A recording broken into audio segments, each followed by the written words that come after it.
Oke,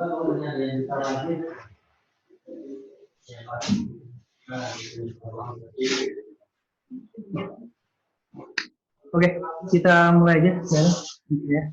Oke, kita Bismillahirrahmanirrahim. Assalamualaikum warahmatullahi wabarakatuh. Waalaikumsalam warahmatullahi wabarakatuh. Teman-teman semua yang bergabung, juga nanti beberapa teman-teman yang akan bergabung juga. Kembali lagi hari ini kita akan ngobrol ya. Ini sebagai ganti acara yang kemarin sore ya, karena ada kendala teknis. Jadi kita beralih ke via Zoom kayak gitu. Tapi obrolannya tetap sama, temanya juga sama, pendidikan juga sama. Kita itu. Oke, alhamdulillah kita masih bisa diberi kesempatan sama Allah, walaupun secara virtual ya kita bertemu, Mbak Ellen dan juga teman-teman. Alhamdulillah banget kita masih bisa bertemu kayak gitu untuk hari ini. Oke, hari ini teman-teman, namanya sih ngabuburit, tapi terlalu siang ya untuk terlalu siang. Tapi kita tetap bisa ngobrol kayak gitu.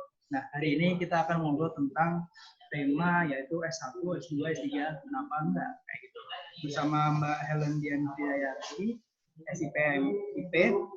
Mbak Helen ini mahasiswa PhD di Department of Political Science, Graduate Institute of Political Economy, National Cheng Kung University, Taiwan. Nah, Mbak Helen ini dapat beasiswa ya, dapat scholarship dari NCKU, Distinguished Scholarship and Outstanding Department Scholarship Award, kayak gitu. Nah, nanti untuk lebih lanjutnya tentang Mbak Ellen, kami persilakan Mbak Ellen untuk sedikit memperkenalkan diri. Ya, meskipun udah pada kenal sih, tapi monggo Mbak Ellen. Baik, terima kasih Bakti dan juga tim lab ya, karena kemarin nggak bisa live, jadi sekarang kita bukbernya atau ngabuburitnya early ngabuburit. Nama saya Helen Dian Fridayani, biasa dipanggil Helen.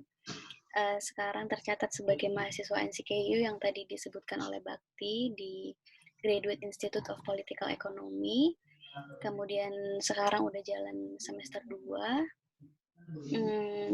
Dulu S1, S2 juga di Universitas Muhammadiyah Yogyakarta. Apalagi? Apalagi? Kayaknya cukup ya perkenalannya.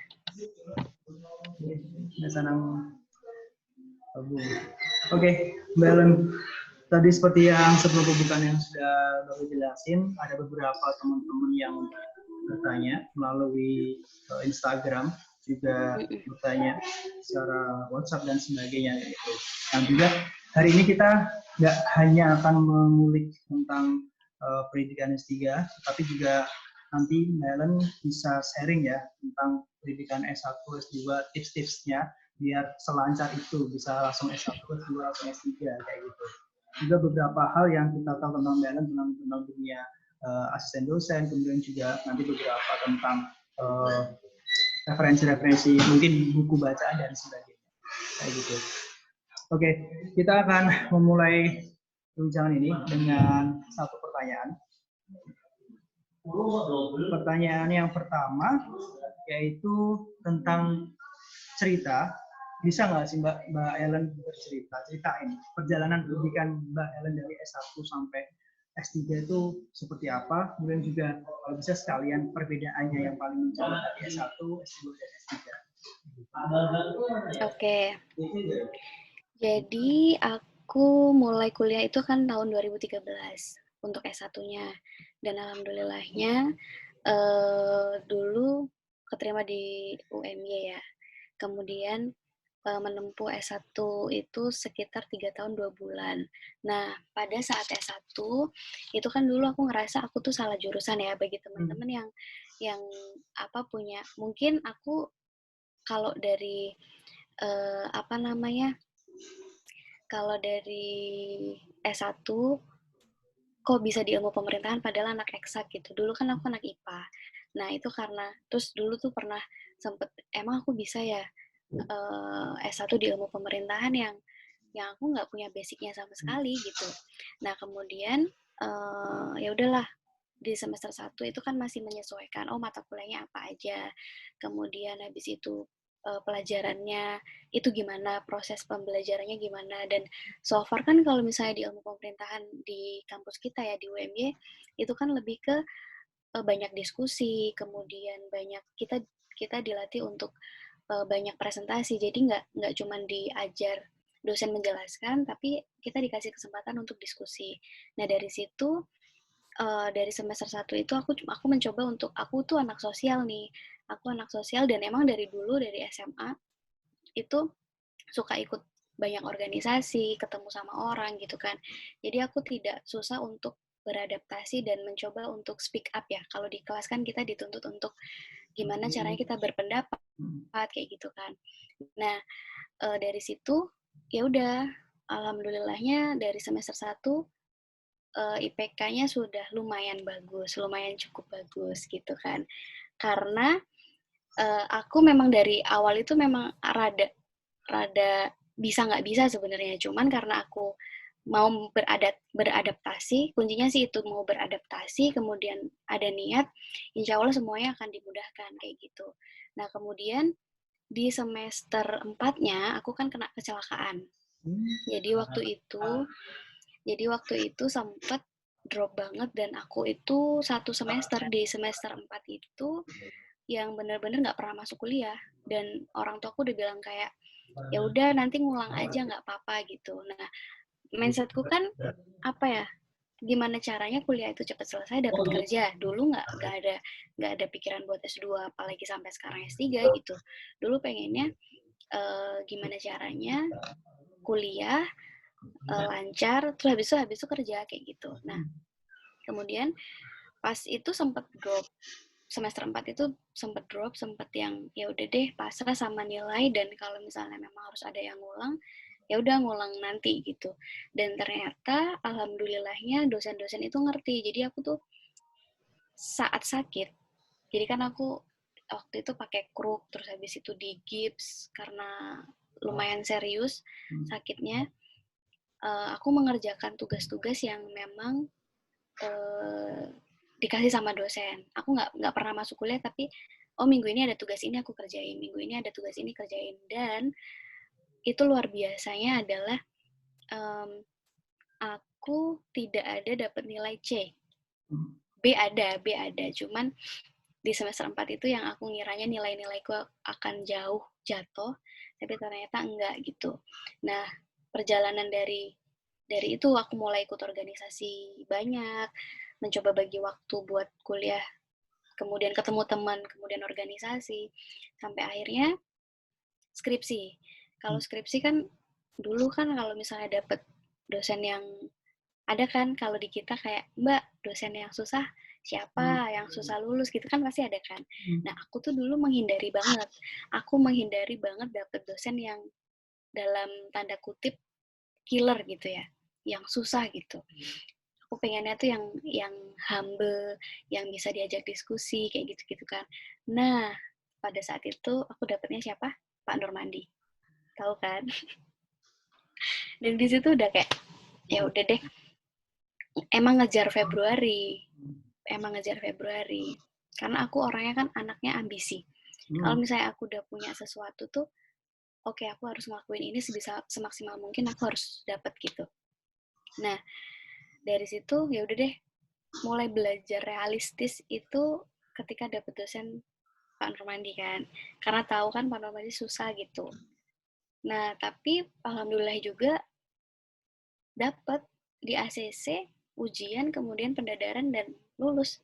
Jadi lulusnya di Februari 2017 itu 3 tahun 2 bulan. Kemudian nah di akhir semester itu alhamdulillah banget sih aku nggak tahu ya jalan Tuhan ya. Aku ditawarin sama Pak Awang untuk bantu waktu itu. Len kamu udah punya planning kemana gitu. Belum Pak gitu. Terus habis itu ya udah bantu-bantu saya dulu. Nah itu tuh sebelum pendadaran sebelum lulus jauh. Pokoknya di semester akhir gitu. Ya udah bantu-bantu. Kemudian ngomong sama orang tua planning buat ngambil studi lanjut kayak gitu. Nah pas planning ngambil studi lanjut ada beberapa yang aku pengen daftar gitu. Dan terutamanya kalau S2 kan aku pengen ke luar negeri. Dulu sebenarnya semester 1 sampai semester 5 itu aku belum ada kepikiran buat kuliah S2. Tapi mulai mau semester akhir aku ada keinginan untuk studi lanjut gitu. Nah, kemudian karena bapak ibuku, terutama bapakku ya, pengen anaknya itu kamu kalau bisa sampai S2 lalen gitu. Ya udah kan, dengan doanya mereka, aku daftar waktu itu di Malaysia. Aku sempat register di Malaysia, cuman karena ada beberapa hal dan dapat kesempatan di UMY juga dengan ada partial scholarship namanya, nggak full scholarship. Ya udah aku daftar di UMY gitu. Nah, ternyata dari dulunya kan kalau misalnya kita kita sering bilang apaan sih di S1 S2 di UMY mulu gitu, atau di kampus yang sama gitu, bosan nggak sih dan lain sebagainya. Tapi waktu itu aku sempat mikir gitu, terus pada akhirnya aku di UMY itu malah banyak berkahnya gitu. Jadi orang tuaku tuh ternyata nggak mau jauh dulu dari aku, terus ya udah kenapa enggak kalau misalnya di UMY ada kesempatan, siapa tahu kamu tuh uh, bisa kerja, bisa asah skill dan lain sebagainya. Belum tentu ketika aku ke Malaysia misalnya waktu itu yang aku pengen, aku bakal dapat kesempatan yang sama ketika aku S2 di UMY gitu. Nah, akhirnya aku memilih UMY. Ya, dan itu alhamdulillahnya aku dipercaya beberapa dosen untuk asisten, ngajar, kemudian penelitian gitu kan. Dan dari situ aku banyak belajar. Nah, kemudian aku menyelesaikan S2 itu 1 tahun 8 bulan. Dan di dosen yang sama kayak S1. S2-nya juga dapat Pak Nurmandi. Dan waktu itu memang aku tidak mengejar sesuatu yang aku harus cepet, aku harus tepat waktu dan lain sebagainya. Pokoknya aku jalanin aja. Kenapa? Karena menurut aku itu ternyata pengalaman itu juga lebih penting gitu. Jadi waktu itu sampai aku apa dikejar-kejar atau dioyak-oyak sama orang tua kan. Helen, kamu udah selesai belum tesisnya? Udah penelitian belum gitu? Karena 1,5 tahun itu kan aku nggak tek tek tek gitu. Jadi aku waktu itu santai aja ngerjain, oke, kalau ada mood ngerjain kayak gitu, jadi dibawa santai. Tapi alhamdulillahnya ya dapat lagi, nggak nyangka 1 tahun 8 bulan. Nah, setelah S2 kan waktu itu inget banget ditanya Pak Zainuri. Jadi waktu selesai wisuda hari Sabtu, Seninnya kan ngantor ya, masuk kerja. Nah, ditanya, Helen kamu punya planning apa gitu? Saya pengen kerja Pak gitu. Oh, belum mau nikah kan gitu kan? Belum, tapi saya mau kerja dulu. Saya udah daftar beberapa instansi waktu itu dan juga kampus gitu. Mbok, kamu bantu-bantu di sini dulu 1 tahun lah gitu. Kamu udah bantu-bantu di sini, terus habis itu kamu barulah kalau misalnya mau keluar nggak apa-apa gitu. Nah, tapi kan mindset orang setelah lulus ya, aku pribadi setelah lulus itu kan jadi tanggung jawab. Maksudnya orang tua dan orang lain, lingkungan sekitar kan pasti bilang, itu kan udah lulus, ngapain kok nggak kerja-kerja sih kayak gitu. Kan ada beban ya, dari dalam diri itu kan ada beban kayak gitu. Cuman aku bilang, Pak, tapi kalau saya nanti udah dapat kerja, mungkin saya akan nggak di UMY lagi, maksudnya nggak bisa bantu Bapak lagi karena prioritasnya kan udah kerja gitu. Udah, kemudian setelah itu eh, setelah itu aku dipanggil lagi sama Pak Zainuri. Kamu mau nggak jadi dosen sini gitulah istilahnya. Ya, kan seneng ya, maksudnya senengnya adalah aku nggak perlu jauh-jauh keluar gitu. Toh juga mengabdi di kampus sendiri itu buat aku jadi sebuah nggak kenilai lagi. Maksudnya aku dibesarkan di situ, aku belajar di situ, kenapa enggak buat mengembangkan kampus sendiri gitu kan. Tapi setelah aku bilang, ya insya Allah Pak, nanti saya bicarakan dulu sama orang tua. Dan orang tua aku setuju. Kenapa? Harus jauh-jauh Lan gitu. Di UMY aja kan ya bagus gitu kan. Ternyata, Lan kamu harus S3. Nah, disitulah dilema itu hadir gitu ya. Maksudnya, aku udah mikir, aku tuh belum punya banyak pengalaman. Apalagi banyak orang yang S3 itu pengalamannya udah di mana-mana, ya nggak? Udah. Sebenarnya kan kalau kita belajar secara teori, studi, sama pengalaman itu kan lebih oke yang pengalaman menurut aku ya. Karena feel-nya dapat, kemudian dia mengalami sendiri, experience, dan lain sebagainya. Dan aku di situ mikir, aku tuh belum punya pengalaman banyak, dan ketika aku S1, S2 itu, pengalamanku juga menurutku aku belum cukup, belum siap untuk S3 gitu kan. Sampai pada akhirnya aku ya nggak tahu, aku galau gitu kan, aku nggak tahu mau S3 atau enggak. Kemudian aku ngomong sama orang tua, ngomong sama orang-orang terdekat, sama dosen-dosen pun yang support aku, maksudnya bisa kasih aku suggestion, itu aku cerita sama mereka. Kemudian setelah panjang itu waktunya, pokoknya aku lulus 2018 Oktober, sampai aku mau daftar S3, itu kan aku daftar S3 bulan Maret. Berapa bulan sendiri tuh? November, Desember, Januari, Februari, Maret. 5 bulan ya, tapi kan termasuk singkat ya kan. Tapi menurut aku itu pertimbangan yang cukup membuat mikir tiap hari gitu. Dan akhirnya ketika ada satu dosen yang bilang kayak gini, Helen, kamu dikasih kesempatan itu bukan dari orang, tapi orang itu cuma jadi perantara. Kamu dikasih kesempatan sama Tuhan gitu, lewat orang itu. Dan ketika kamu memutuskan untuk enggak, jangan berharap ini akan datang 2 kali. Tapi ketika kamu mau ngambil kesempatan ini, kamu harus niat, kamu harus serius. Jangan setengah-setengah. Nah, di situ aku mikir, iya ya, maksudnya kalau ini tuh kesempatan. S3 juga nggak ada salahnya gitu. Tapi kan buat aku S3 tuh berat banget. Beratnya itu tadi, pengalaman harus ada. Terus S3 itu udah yang, mindsetku kan udah yang, aduh ngeri lah gitu. Terus ada satu dosen itu yang ngomong kayak gitu ke aku, dan orang tua juga bilang, kamu terserah kamu. Kalau kamu ngerasa mampu, kamu boleh ambil. Tapi kalau kamu ngerasa nggak mampu, jangan ambil gitu. Nah akhirnya dengan segala pertimbangan, aku mantep untuk daftar. Waktu itu ada beberapa kampus sih yang aku daftarin. Kemudian itu tadi nggak bisa jadi kesempatan ini nggak akan datang 2 kali, hanya sekali seumur hidup. Jadi kamu pikirkan matang-matang. Nah itu akhirnya aku bisa ngambil S3 dan aku daftar. Aku bilang, Bismillah, aku mau daftar kampusnya ini. Aku minta doanya yang terbaik. Semoga kalau misalnya memang aku keterima, ya berarti aku ditakdirkan untuk berangkat. Kalau misalnya enggak, keduluan kerjaan misalnya, ya udah berarti aku kerja gitu. Dan ternyata aku kan daftar kerjaan banyak banget. Ditawarin juga waktu itu ada.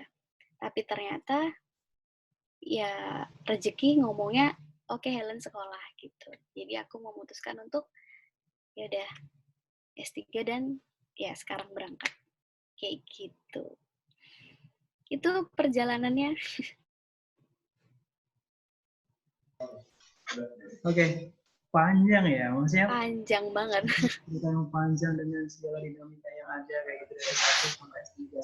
Nah, dan kita akan lebih ngobrol ke proses yang ke S2 ke S3-nya lebih banyak nanti. Tapi aku tahunya Mbak Ellen kan angkatan 2012 ya. 2013. 2013. 13 hingga 13. 13. Terus tahun 17. Nah, Mbak Ellen ini teman-teman, Mbak Ellen ini adalah wisudawan terbaik pas itu kayak gitu. Iya. Benar kan kayak gitu.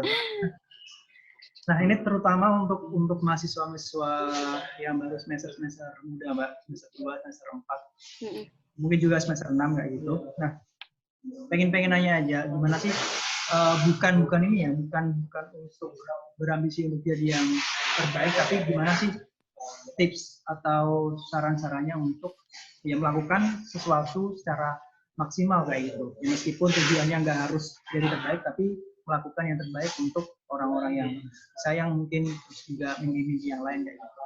Saran dari dalam seperti apa? Oke. Jadi, dulu pernah pas di mata kuliah, apa ya aku lupa semester 1, itu ada dosen yang ngasih video tentang tulis apa yang kamu pengenin. Jangan dibayangin aja, kayak misalnya kan orang kan sukanya kan dibayangin, oh aku pengen A, pengen B, pengen C, pengen D.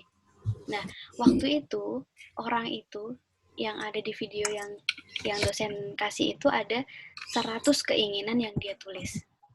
Nah, 100 keinginan yang ditulis itu, dia tulis apa namanya, nggak urut sih. Jadi misalnya, oh yang apa namanya, keinginan A kewujud duluan, yang C nanti, oh atau yang D duluan, atau yang B nanti gitu kan.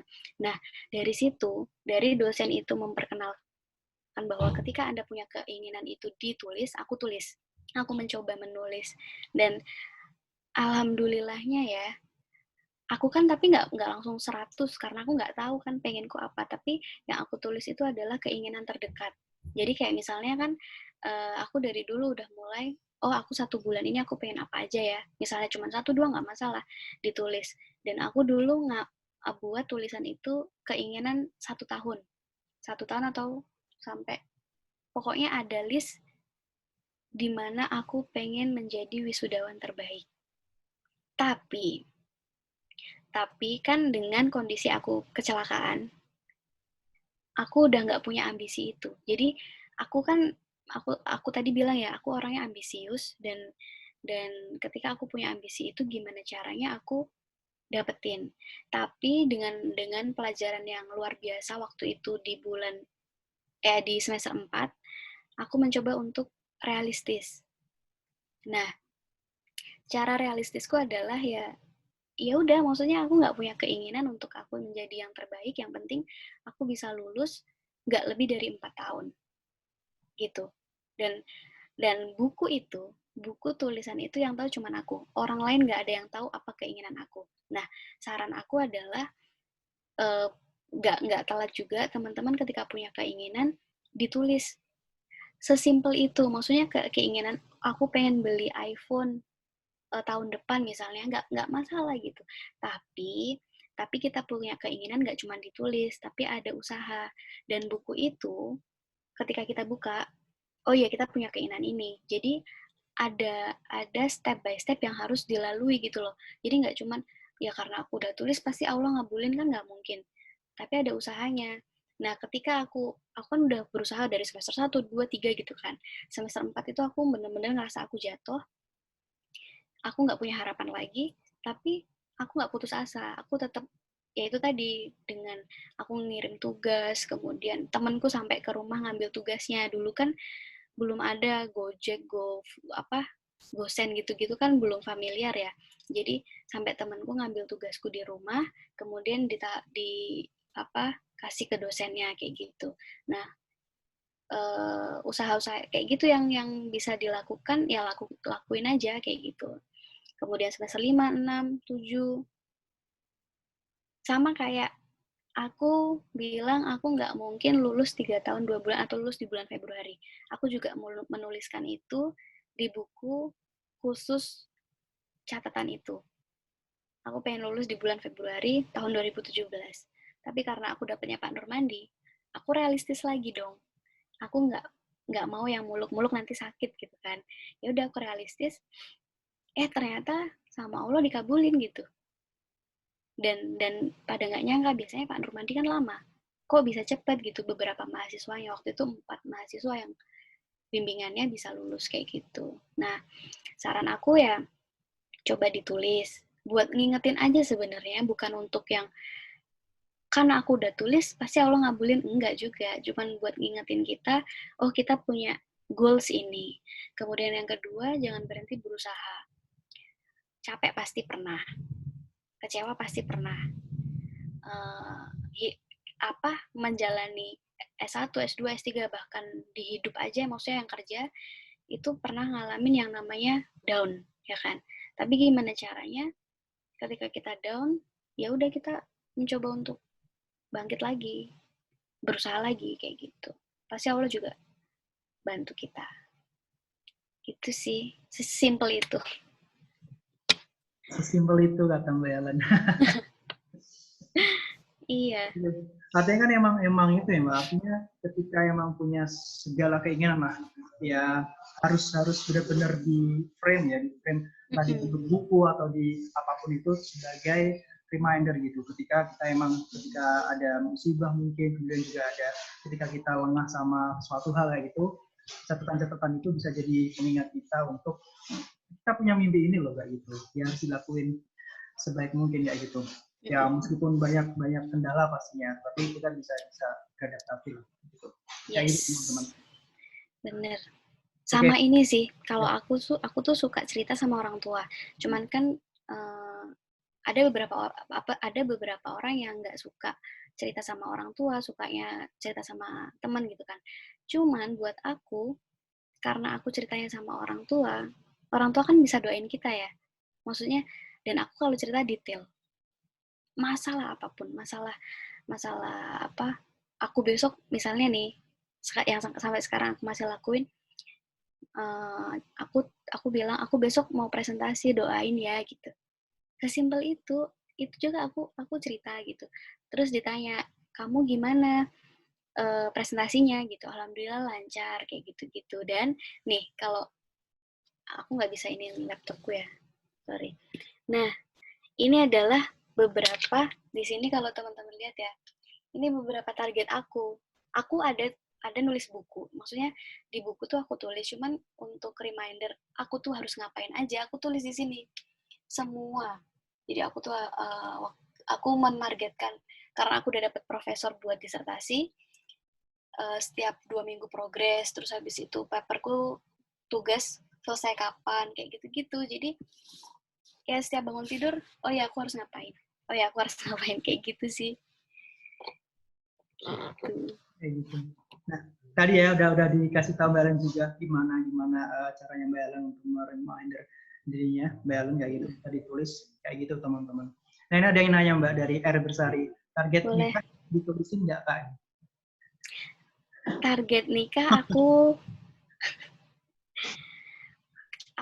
ada nulis target nikah. Kapan gitu ya. Tapi kan ini buat aku sendiri ya, cuman aku cuman balik lagi, aku tidak bisa memaksakan kehendak Tuhan. Maksudnya ya kita cuma bisa usaha, doa gitu kan. Tapi aku tulis kok aku target nikah kapan, target lulus S3 kapan, terus habis itu sampai misalnya kan kalau S3 kan harus SSCI jurnal yang impact factornya itu 1, berapa dan Scopus atau atasnya Scopus gitu kan. Aku juga tulisin di situ targetnya 1 tahun harus bisa submit bla bla bla. Jadi detail gitu-gitu sih. Kayak gitu. R Bersari sudah dijawab ya. Ada tapi itu ada. Tidak mau disebutkan tahun berapa dan umur berapa. Mohon maaf. Amin. Oke, pertanyaan selanjutnya Mbak dari Niko. Ini udah ini ya. Tadi S1 kayak gitu teman-teman, segala hal udah disampaikan Mbak Ellen gimana caranya untuk merimander diri kita sendiri, untuk merimander diri kita sendiri tentang cita-cita kita kayak gitu. Silakan bisa dicontoh, itu cara Mbak Ellen. Mungkin teman-teman juga punya cara yang terbaik masing-masing, tapi tadi udah disampaikan ya salah satu caranya kayak gitu. Oke.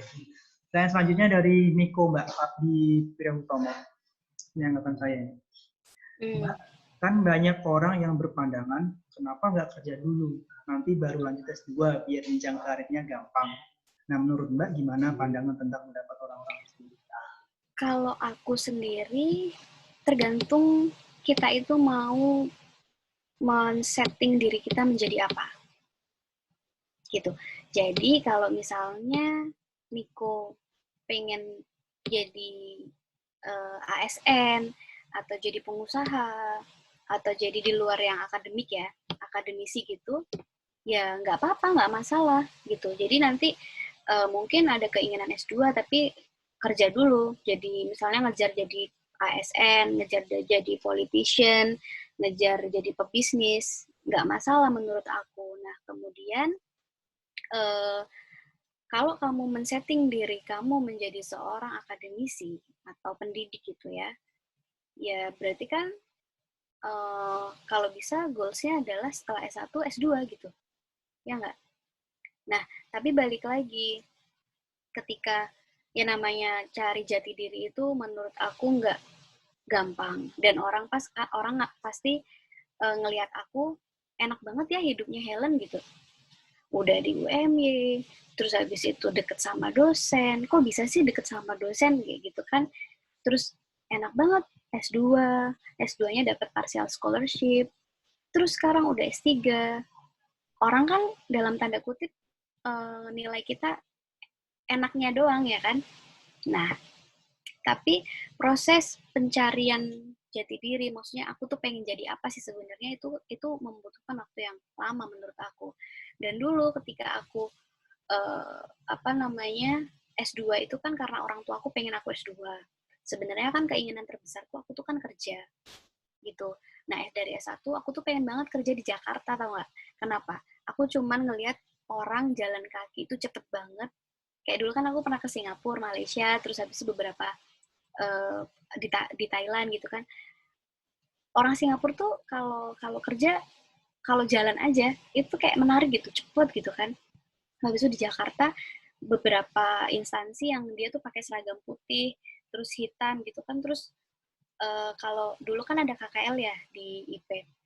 Ngelihat itu kayak menggugah semangat banget gitu. Jadi aku pengen kerja di Jakarta pokoknya mau jadi apa dulu pokoknya aku harus di Jakarta terus pakai itu gitu. Dulu pengen kayak gitu.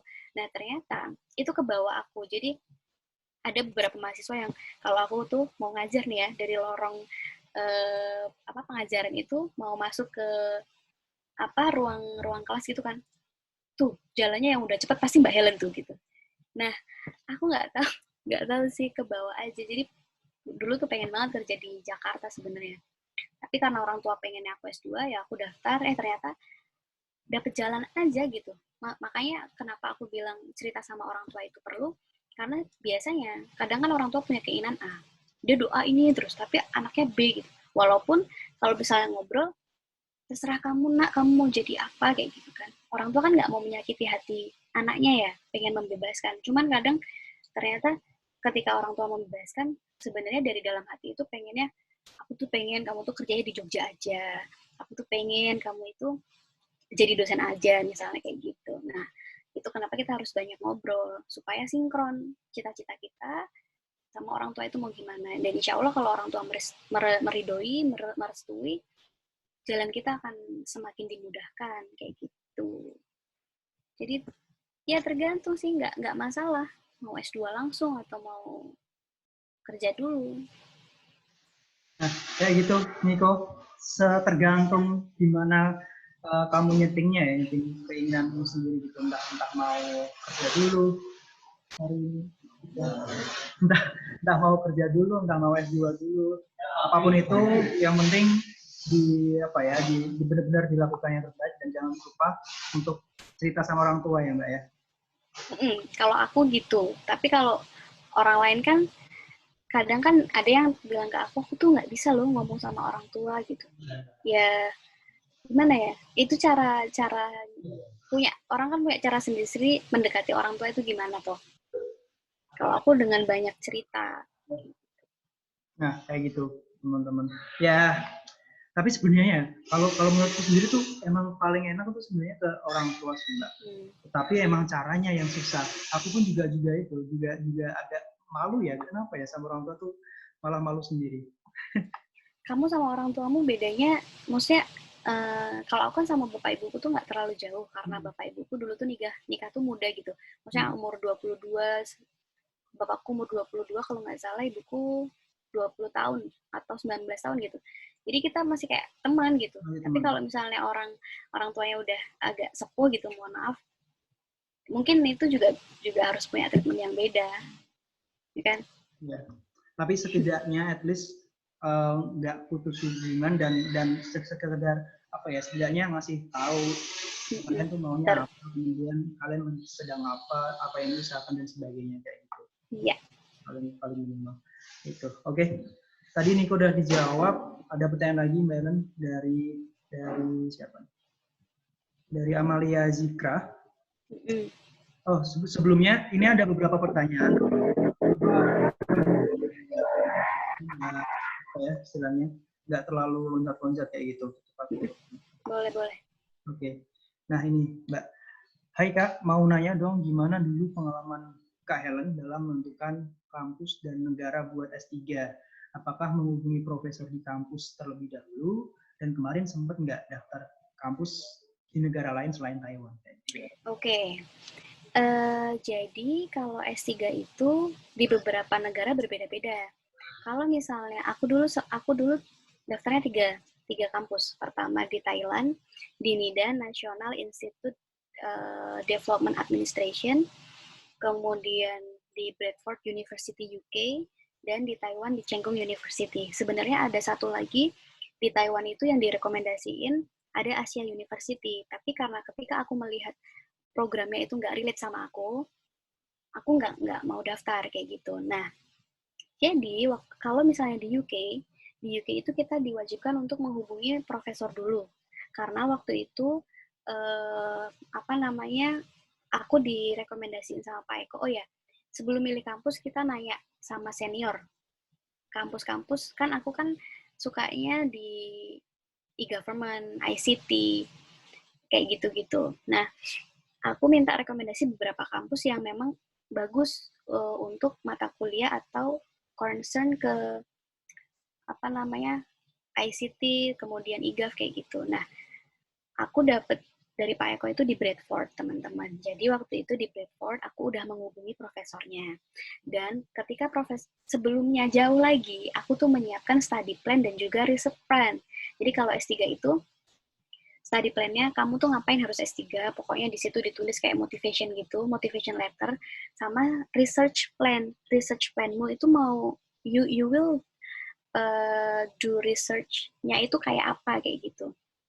Nah, ketika aku propose dan aku mengenalkan bahwa aku itu dari mana, kemudian pokoknya email profesor itu kalau misalnya kita tarik, aku kasih juga cara email profesor. Nah, aku dapat Profesor Anan waktu itu di Inggris dan dia mau jadi supervisorku dan dia tertarik dengan risetku dan dia mau jadi supervisorku. Nah, tapi dia bilang untuk yang tahun ini scholarship-nya udah diisi. Jadi tahun 2019 itu aku tuh cuman berapa hari kelewat lah kayak gitu, udah diisi. Kalau mau nanti di 2020 fall, which is itu September bulan depan, September tahun ini, September tahun 2020. Nah akhirnya ya udah kan, insya Allah sih ketika kita udah diterima sama profesor dan kita dinilai kompatibel buat ngerjain riset itu dan sesuai sama profesornya, pasti universitas kampusnya juga akan menerima. Kenapa? Karena kekuatan terbesar itu ada di profesornya. Jadi cuma requirement kayak IELTS atau TOEFL, kemudian beberapa requirement kayak ijazah dan lain sebagainya itu yang syarat admission yang general ya. Nah, aku ya udah kan, apakah aku akan berangkat tahun 2020 aja? Kan mikirnya gitu. Karena kenapa? Dulu aku pengen di UK itu kenapa? Karena cepet. Dan S3-nya itu langsung by riset. Nggak ada kuliah gitu. Jadi langsung riset, kita langsung ngerjain riset yang aku mau, kayak gitu kan. Dan S3 di UK itu bisa 2,5 tahun sampai 3 tahun. Gitu. Nah, karena ngobrol lagi sama dosen, ya kan, kalau orang tuaku kan udah memasrahkan ke aku. Karena mereka udah kasih restu tentang teknisnya kan, ya mereka, ya udahlah urusannya aku gitu. Ngobrol lagi, ya udah kamu coba daftar kampus lain aja, siapa tahu dapat lagi gitu. Aku daftar di NIDA waktu itu, di Thailand. Tapi kenapa keterima juga, Tapi hatiku tuh gimana ya, berat, nggak tahu kenapa. Maksudnya aku tahu kalau di Brevard aku udah tahu, aku cari dulu course-nya sebelum aku daftar, ngubungi profesor, lihat dulu course-nya sesuai sama kita apa enggak. Di NIDA pun juga iya. Di NIDA kan public administration-nya itu bagus banget.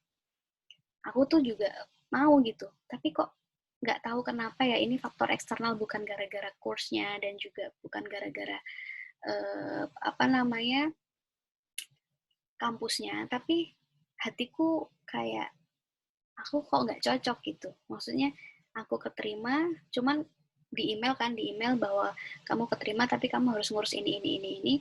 Aku di situ kayak kok aku nggak srek ya, kok aku nggak apa sih namanya, gimana sih hati kalau misalnya belum belum srek gitu loh. Nah akhirnya aku daftarlah di Taiwan. Waktu itu last minute banget, Pak Nurmandi.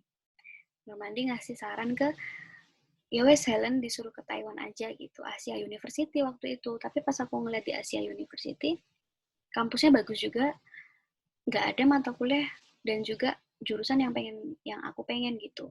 Nah, di NCKU juga sebenarnya sama awalnya. Aku underestimate dulu karena Graduate Institute of Political Economy. Dan aku taunya itu tuh ngomongin politik sama ekonomi. Dan ternyata ketika aku ngeliat course-nya lebih dalam dan aku tanya sama bagian Department of Political Science-nya, dibagi 3. Jadi ada Public Administration, International Relations, sama politik. Dan akhirnya aku oke, karena course-nya ada yang relate dan aku suka, ya udah aku daftar kayak gitu. Dan ternyata diterima gitu, dan ya udah memantapkan diri. Berarti kan ada 2 pilihan tuh, mau nunggu yang Bradford atau mau berangkat, dan aku memutuskan untuk berangkat kayak gitu.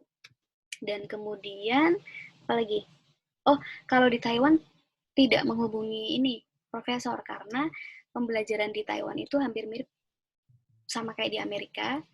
Jadi sistemnya kita ada kuliah dulu. Jadi teman-teman 1 tahun atau 2 semester itu kita kuliah, kemudian nanti semester 3-nya baru riset gitu.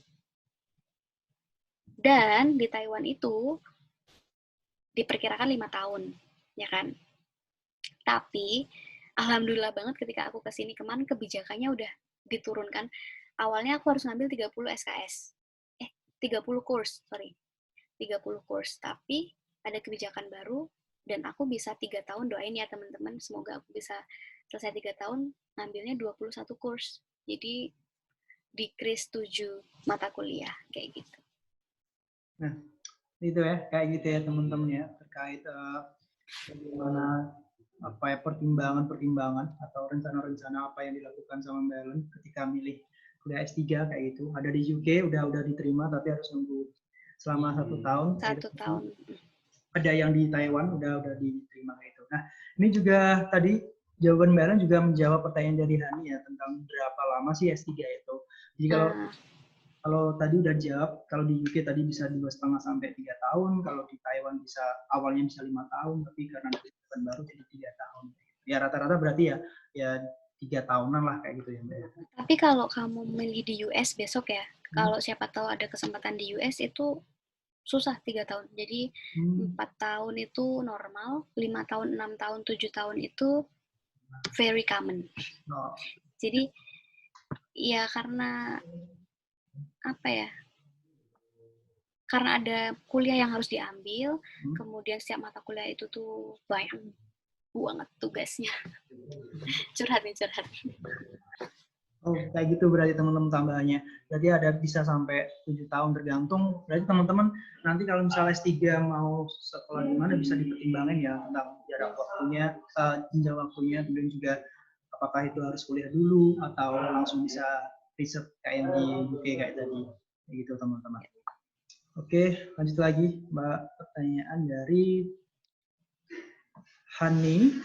Ini nanya tentang motivasi Mbak saat capek atau lelah dan semangat lagi apa sih kayak gitu. Soalnya kan motivasi naik turun. Nah, ini juga berkaitan juga Mbak, mungkin nanti saya sekalian dijawab dari Tik. Apakah pernah mengalami titik terendah kayak gitu? Titik terendah di dalam hidup sehingga hal tersebut berdampak bagi pendidikan yang ditempuh. Oke, aku jawab dulu yang motivasi ya. Aku aku bukan motivator dan aku jawab sebisa mungkin sesuai dengan experience-ku. Apa ya? Aku pernah merasa capek, pernah merasa kecewa, merasa sedih, merasa susah banget sih aku mau fokus lagi kayak gitu. Cuman apa ya? Balik lagi sih. Apa sih yang tujuan kamu belajar itu apa? Terus dulu-dulu ingat lagi targetnya itu kamu lulus kapan sih? Terus habis itu kalau aku sering merenung ya, maksudnya kalau kalau aku lagi suntuk, lagi nggak bisa mikir itu apa tuh, aku selalu coba mencari lagi moodnya tuh kayak, oh ya aku tuh harus selesai 3 tahun, oh ya aku tuh masih banyak kuliah, masih banyak tugas, oh ya aku tuh di sini itu tuh berjuangnya banget banget loh, orang tua di sana nungguin, orang-orang di yang deket sama aku di Indo juga nungguin. Nah jadi aku gimana caranya ya aku harus semangat lagi gitu. Nah terus kadang ya kalau aku tuh apalagi S3 ini ngerasain banget sih eh, capek ngerjain tugas, kadang nggak tidur, harus bikin report, harus baca, harus nulis gitu kan. Nah tapi ya itu tadi aku mencari cara untuk mengembalikan mood lagi, entah itu aku beli, entah itu jalan-jalan di sekitar, atau entah itu tuh aku ngapain, nonton film atau apa kayak yang bisa dilakuin untuk mengembalikan mood. Kalau aku sih gitu, karena memang bebannya S3 itu lebih lebih apa ya, lebih berat sih menurut aku, karena harus ngerjain tugas banyak, kemudian baca banyak, itu buat aku kadang down juga. Nah tapi kamu harus bisa cari di dalam diri kamu apa sih yang bisa ngembaliin mood kamu buat semangat lagi. Contohnya shopping misalnya, kayak cowok cewek kan gitu ya, ya udah nggak apa-apa, walaupun nggak belanja tapi lihat-lihat gitu kan kayak udah seneng gitu. Terus atau yang suka sepedaan misalnya sepedaan, atau yang suka nonton film nggak apa-apa, tapi jangan keterusan. Karena kan contohnya nonton drama Korea, kalau belum selesai episodenya mungkin nggak akan kelar kan. Jadi apa namanya, hal-hal yang sementara, yang temporari, jangan yang oke drama Korea 7 hari, kita harus 7 hari berhenti gitu kan, sayang waktunya kayak gitu. Terus apakah iya aku pernah mengalami titik terendah dalam hidup itu ketika apa ya, ini aku cerita sedikit aja ya. Jadi roda kehidupan itu kan naik turun, ya nggak selamanya kita di atas, nggak selamanya kita di bawah juga. Nah pada saat itu orang tuaku ada di titik terbawah, artinya eh, apa namanya, aku berada di keluarga yang dulunya serba ada, serba kecukupan, tapi ada satu titik yang dimana ada masalah waktu itu, yang aku nggak bisa ceritain di sini. Ada masalah yang membuat aku bukan menjadi anak manja lagi. Nah dari situ aku di bukan depres ya, tapi lebih ke hmm, aku pengen ini nggak bisa, aku pengen itu nggak bisa gitu loh.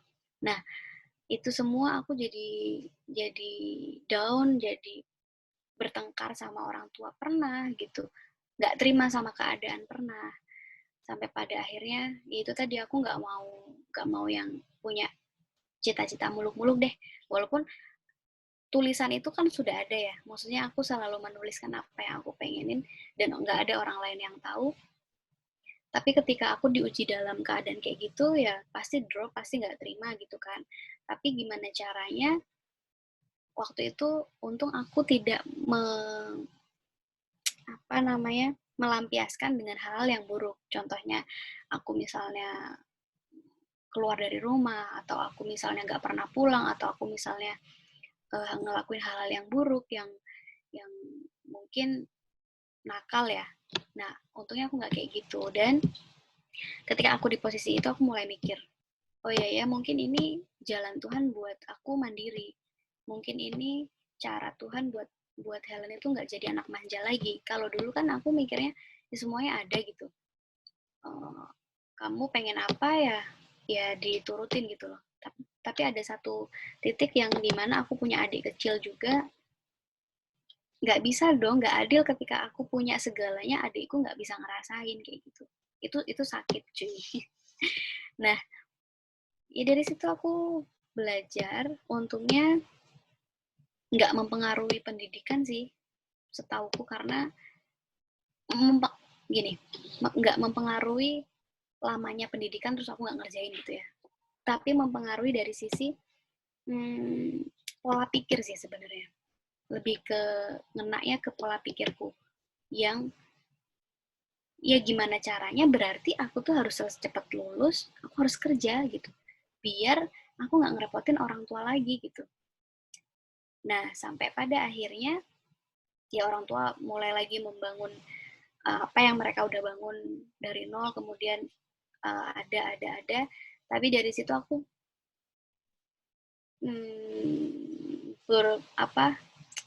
pola pikirnya yang berubah, jadi aku tidak mau merepotkan orang tua, aku sebisa mungkin harus bisa cari duit sendiri, bahkan kalau bisa ngasih, walaupun orang tua nggak mau dikasih uang misalnya, kita kasih apresiasi, contohnya kayak apa sih, ngasih kado atau apa kayak gitu yang ya buat mereka bahagia aja kayak gitu pernah lah pasti. Setiap orang ya Mbak, pasti setiap orang punya apa sih titik terendahnya masing-masing. Tapi yang paling penting gimana kita bisa menemukan titik untuk bangkit lagi kayak gitu. Betul, benar. Kayak itu.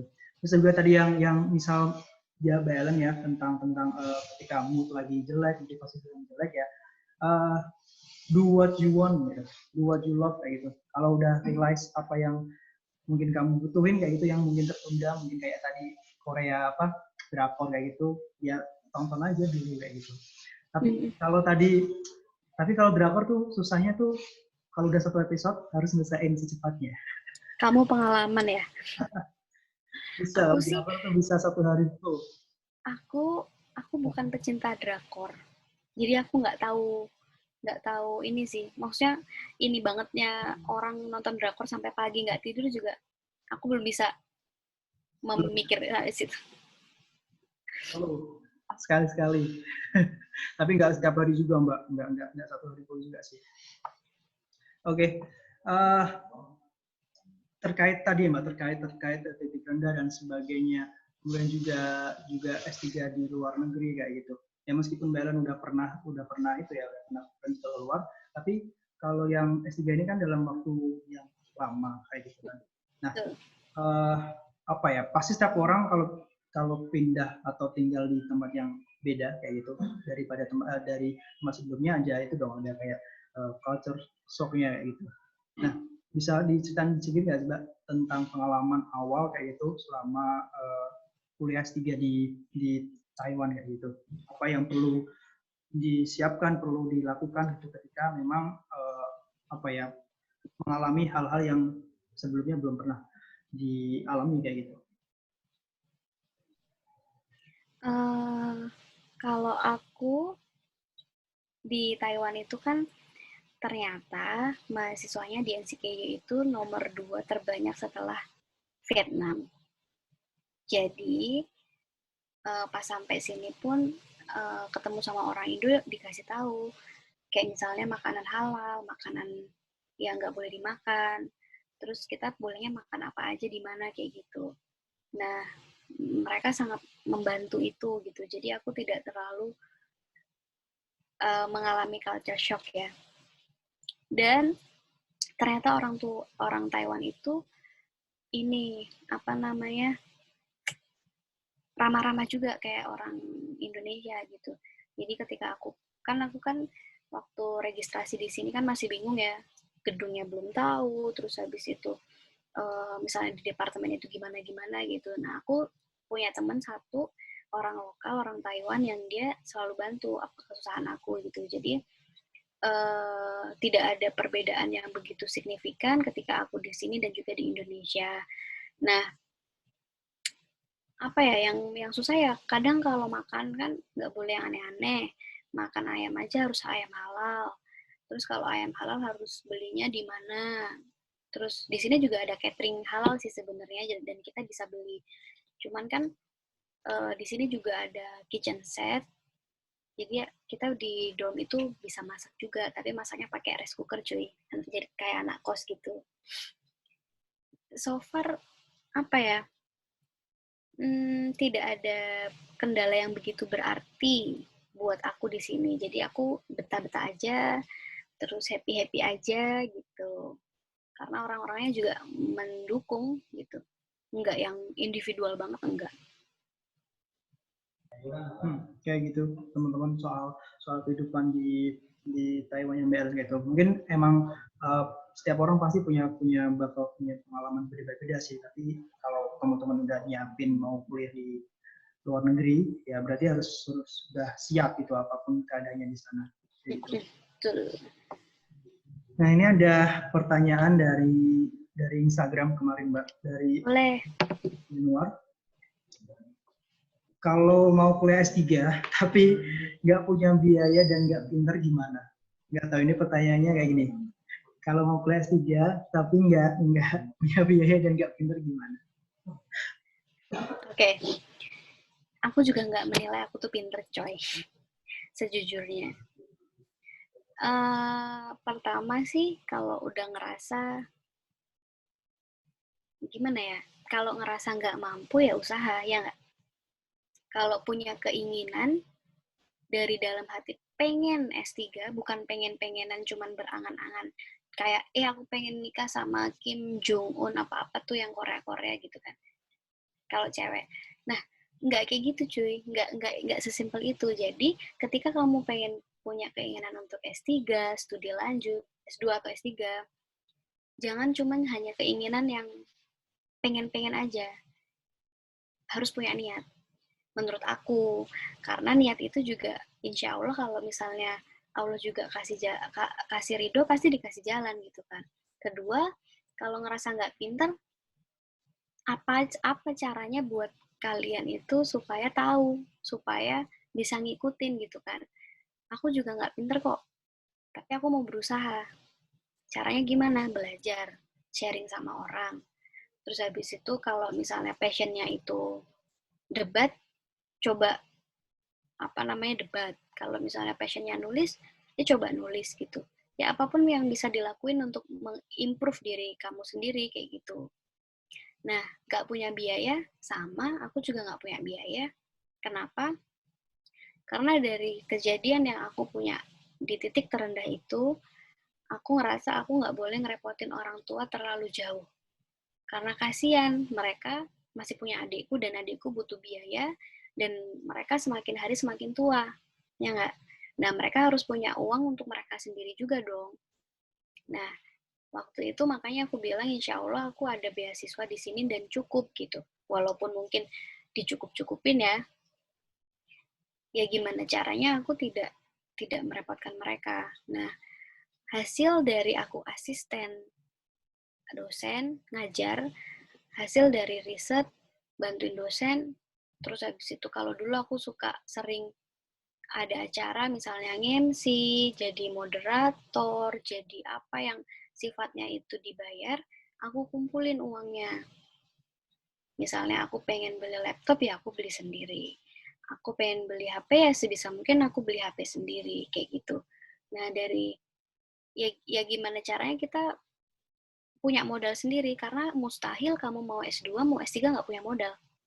Contohnya adalah les IELTS, TOEFL.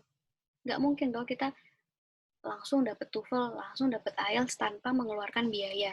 Mustahil kan? Nah, preparation itu butuh biaya. Dan gimana caranya kita eh, mempersiapkan semuanya itu dengan tidak merepotkan orang tua, ya aku ngumpulin duit sendiri. ya alhamdulillahnya ketika aku S2 aku bisa ngumpulin duit gitu, yang bisa disimpan, ya mungkin bisa ngasih orang tua, bisa buat kebutuhan aku sendiri. Terus kemarin aku les bahasa Mandarin juga alhamdulillah aku juga pakai duit aku sendiri kayak gitu. Jadi gimana caranya? Ya kita punya keinginan buat lanjut kuliah, kalau kalau nggak mau ngerapotin orang tua ya ngumpulin duit sendiri gitu. Ya gitu. Gitu cuy. Kalau masalah masalah apa ya, masalah nggak pinter sih sebenarnya mungkin cuma merasa nggak pinter aja kan ya. Benar. Kalau semua orang ya tahu lah pinter semua gitu. Iya. Asal mau belajar aja, jangan menutup diri untuk kan aku udah tahu, jadi aku nggak mau dengerin dia gitu. Setidaknya ada niat mau kalau mau kuliah S3 ya pasti tahu tahapan-tahapan apa yang perlu dilalui, les IELTS, kemudian TOEFL, mungkin juga bahasa-bahasa lainnya itu dilakukan. Ya, benar. Teman-teman. Oke, mungkin teman-teman yang bergabung, ada Hani, ada AS, AS sama Lia Jika, kalau misal mau langsung interaktif sama Mbak Ellen bisa bertanya langsung, kayak gitu. Boleh. Kasih kesempatan ya, teman-teman. Ada? Ini ada apa ya? Ada ucapan dari Arif RH, Mbak. Semangat tadinya. Terima kasih banyak. Mas Irwan Syah, makin cakep aja Bu. Amin. Gitu. Oh ya Mbak, tak ingetin tadi, lupa aku ingetin sampai jam berapa ini kita diskusinya atau Oh ya, mau sampai jam berapa? kita sampai jam 15 menit lagi ya, di setengah 3 di sini. Dan nanti sore ada acara juga di lab, dan ada lab IP menyapa. Jadi karena kemarin tuh udah ada rektor, kemudian juga ada IP menyapa. Sekarang tuh pengen ada lab IP menyapa lebih spesifik terhadap pihak itu, kemudian juga kegiatan IP ya. Kegiatan secara khususnya kayak gitu. Iya. Sambil teman-teman yang bertanya juga, ada beberapa pertanyaan lagi Mbak dari Instagram kemarin, dari netizen. Mbak Helen rekomendasiin buku bacaan dong. Nah mungkin ini yang bisa relate ke pendidikan, bisa juga mungkin buku-buku yang apa ya istilahnya jadi referensi Mbak Helen sehingga bisa mungkin jadi perspektif lain, bisa mengubah kehidupan Mbak Helen gitu, buku yang bisa mempengaruhi. Buku apa nih? Kalau buku pendidikan kan banyak, misalnya kamu mau concernnya ke politik ekonomi, banyak banget bukunya gitu. Terus kalau misalnya mau concern ke ICT, itu juga banyak. Tapi kalau jadi kan setiap, apalagi kan ilmu pemerintahan luas ya, public administrasi juga luas, tergantung subject matters-nya apa.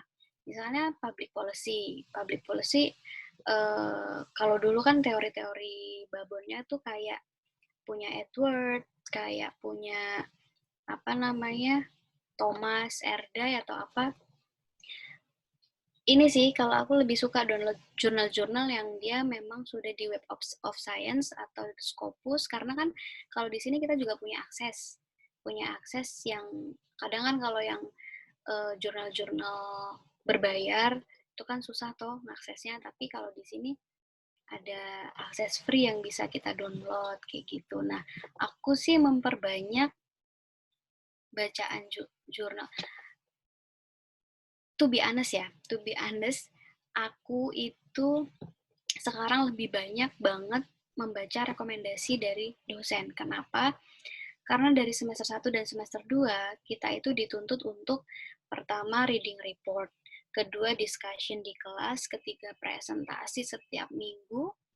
Jadi itu memberatkan. Aku tidak punya referensi, aku mau cari yang lain sendiri atau apa. Aku belum lagi mencari. Kalau dulu kan kalau misalnya mau ngajar, itu kan suka cari referensi-referensi baru, jurnal-jurnal baru yang bisa di-share ke mahasiswa.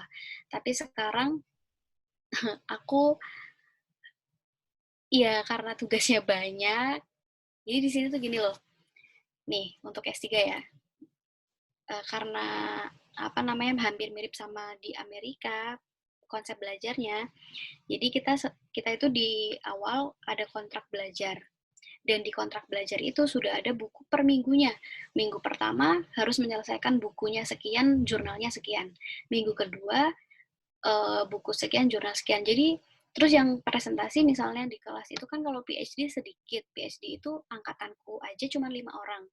Bayangin 5 orang itu terus habis itu paling nggak seminggu sekali tuh bisa presentasi. Walaupun seminggu sekali pertemuan udah bahas chapter yang week pertama. Kemudian week kedua kita misalnya dapat jatah presentasi lagi. Nah itu kan harus cepet ya. Terus yang aku baca ya cuman jurnal dan buku yang requirement untuk mata kuliah tersebut. Kenapa? I have no time to baca buku yang lain karena aku harus menyelesaikan yang ini dulu gitu. Karena kalau kamu nanti mau S2 atau S3 di sini, misalnya ada kesempatan, kamu dituntut untuk ya harus baca, ngerisam, report gitu. Kalau enggak, aku pernah kan, karena gara-gara sakit, 1 minggu itu aku bener-bener drop, aku nggak belajar, tapi aku berusaha untuk masuk kelas. Dan di kelas gimana? Aku diem. Karena aku nggak tahu yang dibahas apa. Dan karena kelasnya kecil, jadi kan kalau masuk kan, kalau di Indo kan S1 40, S2 juga bisa masih 20-an gitu kan. Jadi kalau misalnya kita diem-diem nggak kelihatan gitu kan. Nah, tapi kalau di sini, kalau PhD cuma 5 orang di kelas, terus kita itu diem, aku bener-bener 1 minggu itu bener-bener yang tamparan keras buat aku, at least sedikit tuh aku nggak baca. Itu jadi makanya aku berusaha untuk mengejar ketertinggalan. Oke, aku harus menyelesaikan ini dulu biar aku bisa diskusi. Kalau aku nggak baca, aku nggak bisa ngerisam aku nggak tahu maksudnya apa, ya aku nggak akan bisa diskusi, apalagi dengan bahasa Inggris gitu kan. Bahasa Inggris itu kan, kalau bahasa Indonesia enak ya, kita baca, oh ini maksudnya gini-gini. Kalau bahasa Inggris kan harus ini tuh maksudnya apa sih, pengennya apa, terus habis itu baru bisa harus ditranslate dulu. Kalau nggak ditranslate, nyatetnya harus pinter gimana kayak gitu. Jadi even pakai bahasa Inggris itu menurut aku nggak terlalu susah juga, tapi kan kalau di bidang akademik, penulisan academic writing itu kan beda ya. Nah kadang kita nggak bisa menelaah. Contoh jurnal A gampang, jurnal B-nya susah gitu kata-katanya, harus berapa kali baca gitu. Jadi kayak gitu. Jadi aku di sini semester 1 semester 2 ini ya presentasi, ya report bacaan, kemudian jurnalnya harus baca berapa dan sebagainya, udah ada sampai besok akhir Juni gitu. Nah, ini wawasan itu ya guys, wawasan sangat penting karena ini nggak cuma berlaku di S3 aja mungkin ya Mbak, tapi S1 juga, S2 juga, gimana pentingnya membaca atau cari referensi sebelum ada diskusi dan sebagainya kayak gitu teman-teman. Oke. Iya, mungkin kalau S1, S2 kan nggak terlalu banyak. Misalnya kalau S1 tuh dosen menjelaskan, terus habis itu baca literaturnya ini itu menjadi opsional. Tapi kalau misalnya di sini yang aku jalanin sekarang adalah itu requirement, itu wajib, itu syarat, kamu harus baca. Kalau nggak baca, you will nggak tahu apa-apa gitu. Tuh, teman-teman biasain lah membaca dari sekarang, itu ya kebiasaan di S3 teman-teman. Betul. Nah, tadi ada kelupaan sih Mbak, mungkin udah dijawab secara itu ya, secara udah jawaban, tapi belum terkumpul jadi satu tentang ini Mbak, tentang apa saja yang disiapin sebelum ketika mendaftar S3 gitu. Maksudku tentang TOEFL, IELTS, kemudian juga bahasa yang mau dipelajarin kayak gitu. Dan itu belajarnya di mana? Mungkin jadi referensi teman-teman, belajarnya di mana, dan ini juga di spill aja perkiraan biayanya gitu. Oke. Ini S3 ya? Bukan S3. S3. Jadi aku sebenarnya perjalanan untuk mempersiapkan semuanya itu, kalau teman-teman bisa mempersiapkan dari awal dan udah punya cita-cita untuk melanjutkan studi, itu lebih baik. Contohnya dulu karena aku tuh, oke, aku tahu aku mau S2, jadi aku di semester 6 itu aku les private untuk IELTS. Aku langsung ambil IELTS waktu itu, bukan TOEFL lagi.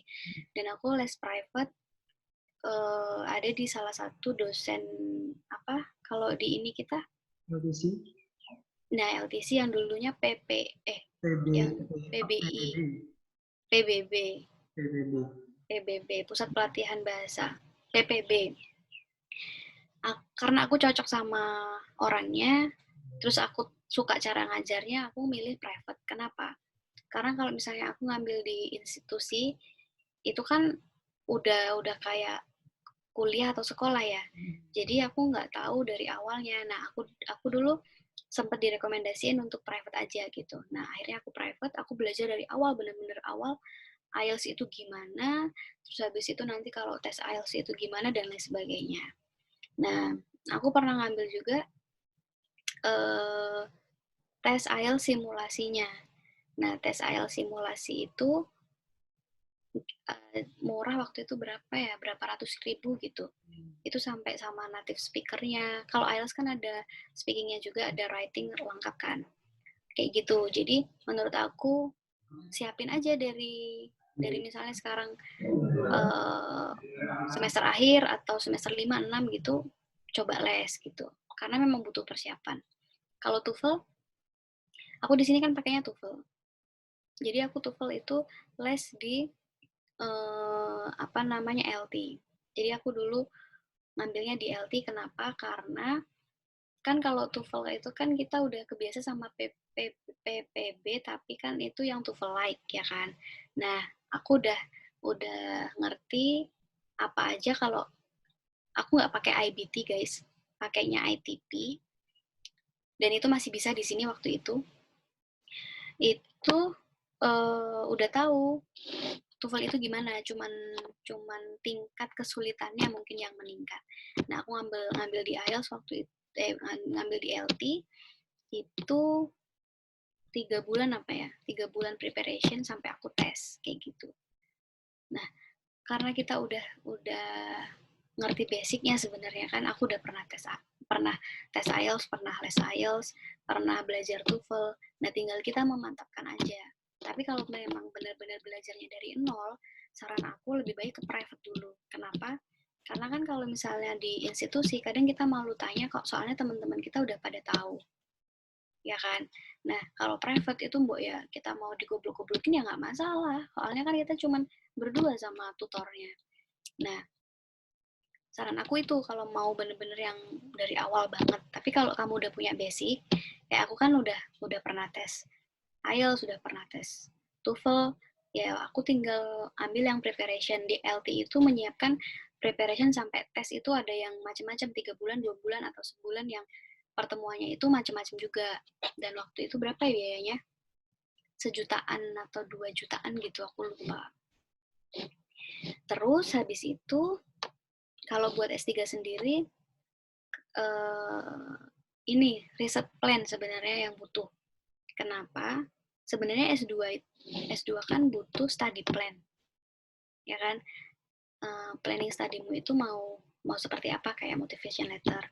Tapi kalau S3 itu research plan itu ya benar-benar kamu itu mau meneliti apa, di mana lokasinya, dengan cara apa, kayak semacam brief research yang pengen kamu lakuin gitu loh. Jadi aku waktu itu diajarin sama Pak Eko 3 lembar doang, tapi tuh ngasah otaknya luar biasa. Jadi aku pengen riset apa ya, bla bla bla bla bla kayak gitu. Cuman 3 lembar, tapi aku nulisnya itu bisa sebulanan. Itu terus apalagi ya? Kalau di Taiwan kan pakai bahasa Cina, tapi aku nggak punya basic Mandarin. Jadi aku les Mandarin itu 2 bulan sebelum aku berangkat. 3 bulan sebelum aku berangkat. Aku ngambil di itu loh yang depan McD, dekat KFC, Sudirman itu apa? Duh, aku lupa. Situ, aku tahunya yang di jalan mau ke JCM itu. Enggak, aku lupa namanya. Pokoknya aku les di situ. Itu biayanya 2 juta. 2 juta sekian gitu untuk Mandarin basic. Tapi ternyata salahnya adalah di Taiwan itu pakai Mandarin yang tradisional. Sedangkan aku lesnya Simplify yang biasa dipakai orang-orang Cina gitu. Walaupun hampir sama gitu, tapi beda cuy. Jadi nggak masalah lah. Karena memang aku kan dikasih kesempatan buat event apa namanya pakai. Jadi di kelas itu ada satu mata kuliah yang dia pakai bahasa Mandarin.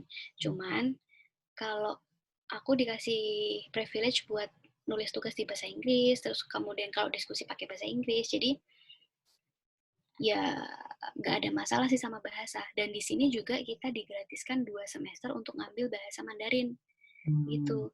Tapi setelah 2 semester kamu harus bayar. Gitu sih. Terus apa lagi ya?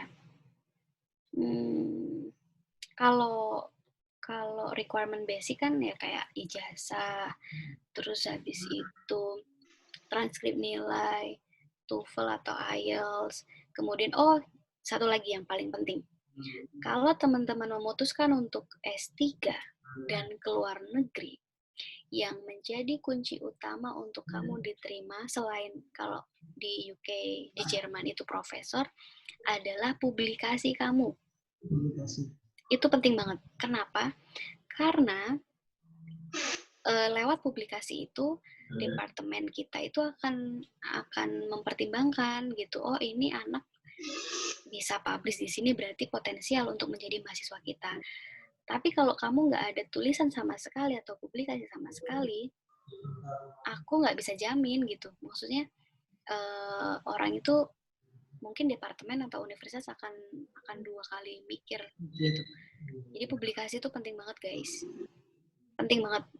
Syarat pokok menurut aku yang harus dipunya.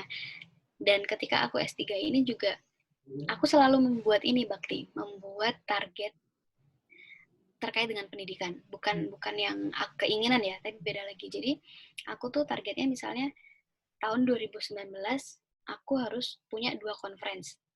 Tahun 2020, aku harus publish di jurnal 2 misalnya. Nah, kayak gitu.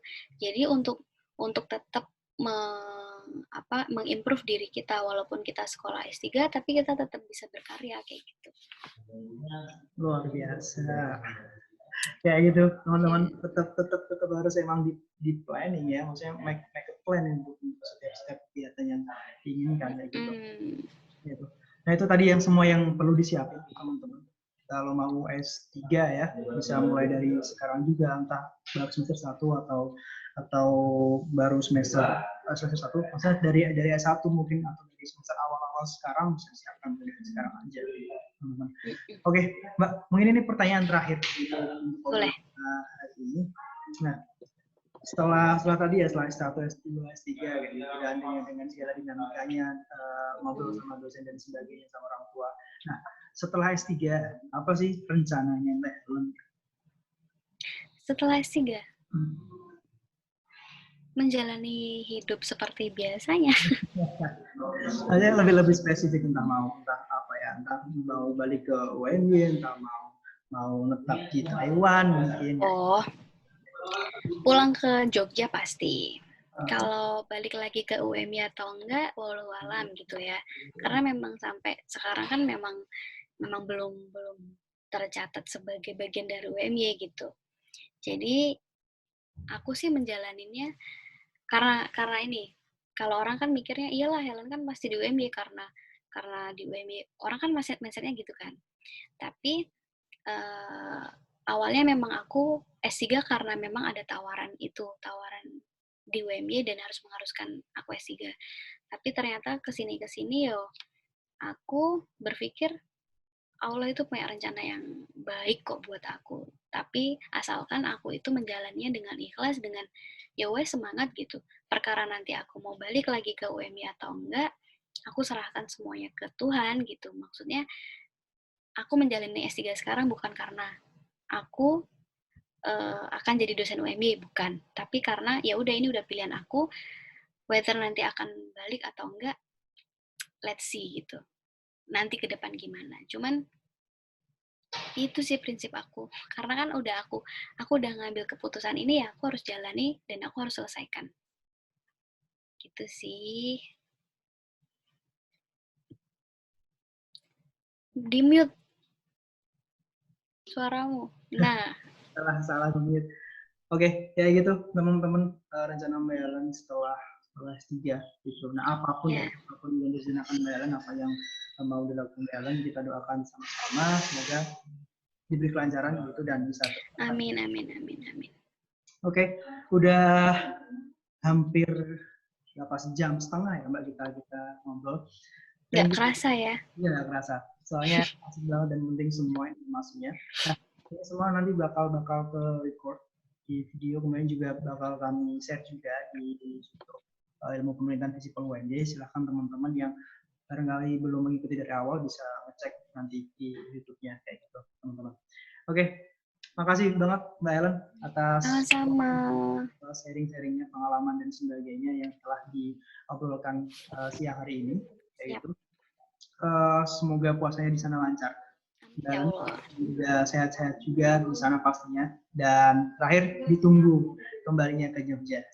Amin, terima kasih. Thank you Mbak Ellen sekali lagi. Mohon maaf kalau misalnya ada kesalahan kata dan sebagainya. Sampai jumpa di Jogja, Mbak Ellen. Dadah, terima kasih. Waalaikumsalam.